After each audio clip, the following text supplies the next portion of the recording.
आप जो शहर मार्च निकाल रहे हैं, इसके संबंध में बताइए।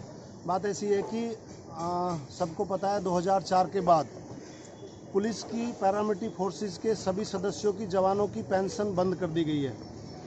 जो जवान दिन रात देश की सीमाओं पर खड़ा है, आर्मी के साथ बर्फ में चीन सीमा पर खड़ा है, उसकी पेंशन नहीं है।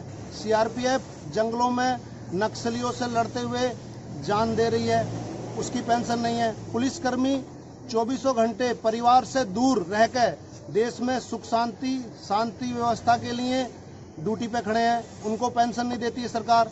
लेकिन एक महीना ये कुछ समय के लिए अगर एमपी या एमएलए बन जाता है तो उसको सरकार पेंशन के रूप में अथा पैसा देती है, तमाम सुविधाएं देती है।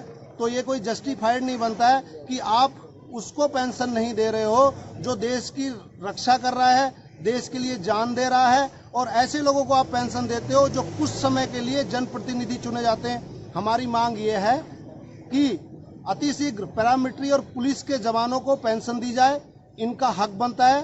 पुलिस या फोर्स का कोई भी जवान या सदस्य अमीर ये पैसे वाला नहीं होता, जबकि एमपी एमएलए धनाढ़ अरबपति होते हैं, और अगर वो एमपी बन गए और एमएलए बन गए तो उनको दो पेंशन 5-5, 10-10 लाख रुपए हर महीने के रूप में मिलती है।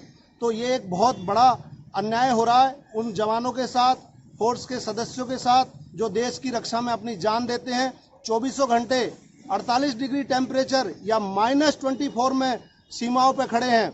आईटीबीपी चीन सीमा पर आर्मी के साथ लड़ रही है, बीएसएफ अकेले देश की सीमाओं की रक्षा करती है, कहीं आर्मी के साथ रक्षा करती है, गोलियां खाती है, उसको पेंशन नहीं है। और आप कुछ समय के लिए अगर नेता बन गए तो आपको ताउम्र सुविधाओं के साथ में बहुत सारा पैसा आप पेंशन के रूप में लेते हो। तो देश की बर्बादी इन नेताओं ने कर रखी है जो दो पेंशन लेते हैं, जवानों को पेंशन नहीं मिल रही है। ये बहुत गलत बात है, हम आवाज उठाते रहेंगे।